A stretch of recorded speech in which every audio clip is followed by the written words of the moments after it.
Var. Aloha, Big Island. I'm Yisa Var reporting Big Island Weekly's news for the week of June 16th.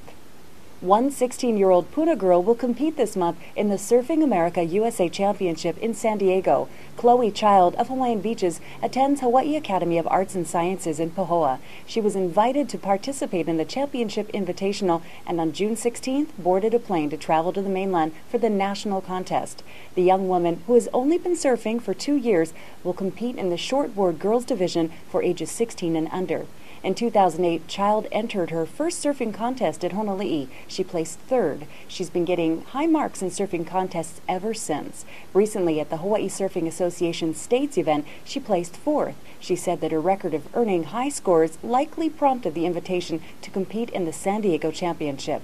The championship is from June 23rd to 28th. Read more about the surfing contest in this week's Big Island Weekly. In 2010, Hawaii County Agricultural Development Plan has been approved by the county's Research and Development Department.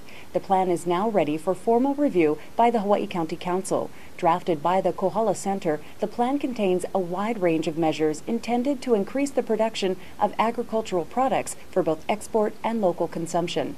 Thanks to a $150,000 grant from the Health Impact Project, the Kohala Center will now be examining ways to ensure that the plan is executed with health considerations as the highest priority. To make suggestions, write to cole@kohalacenter.org.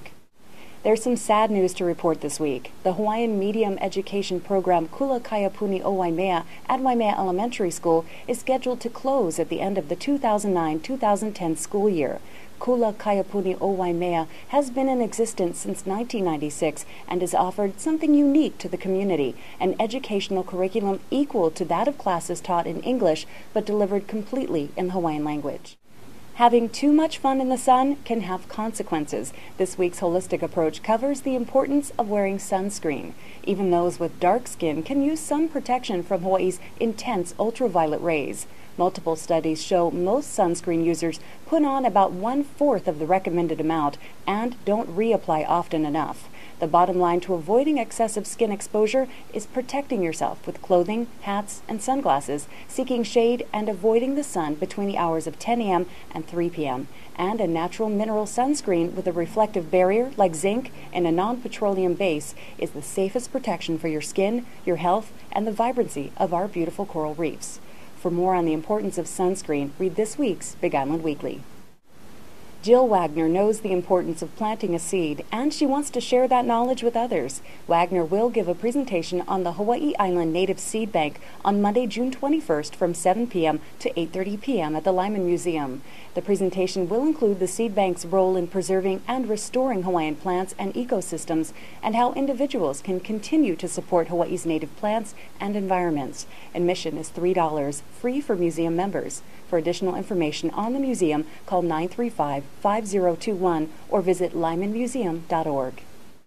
Would you care for some worms with your beer? When students from the Garden program at Innovations Public Charter School visited the Kona Brewing Company, they didn't learn about the award-winning handcrafted beer the company is famous for. They learned about worms and worm composting and came away with the new knowledge that worms aren't yucky. CEO and President Matson Davis brought Tracy Solomon on board as Sustainability Coordinator in January 2008 to figure out ways the restaurant and the offices that maintain all their ventures can lessen the impact they have on the environment.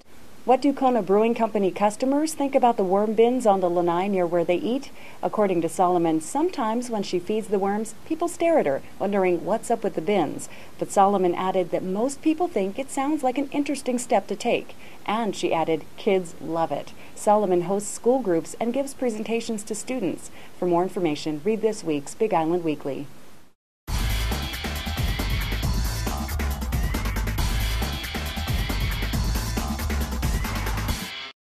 The 2010 Big Boys and MMA Hawaii Expo was the ultimate man show, according to Big Island Weekly's Sean Pila.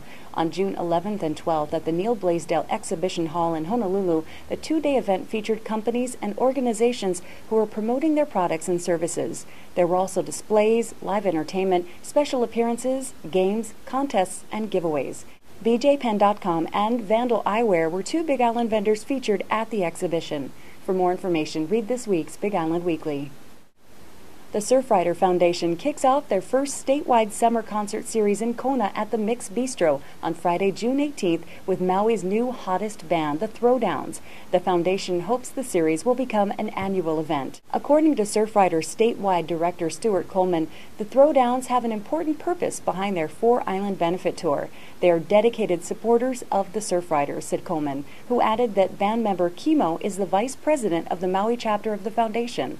Coleman conceived the idea for the summer concert series after hearing the Throwdowns perform at the annual John Kelly Environmental Award Dinner and Party on Oahu. The group performed for free, and Coleman was impressed with their style, unique sound, and concern for the environment. Surfrider also has another event planned in Kona at Kahului on Sunday, June 20th. The Ali'i Drive Cleanup and Chapter Father's Day Barbecue will begin at 10 a.m. The cleanup will encompass the beach, the water, and the road up and down Ali'i Drive.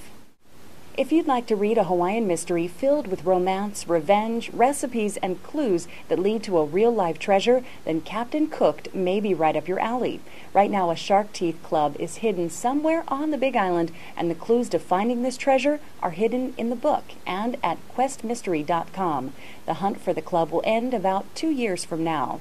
S.P. Grogan said folks can look for the book in bookstores by mid-July. And that concludes Big Island Weekly's news for the week of June 16th. Check us out at BigIslandWeekly.com, YouTube, Facebook, MySpace, and Twitter. Pick up a print edition of Big Island Weekly at many locations island-wide, or download a free PDF of the entire print edition from our website. Mahalo for watching, and we'll see you next week.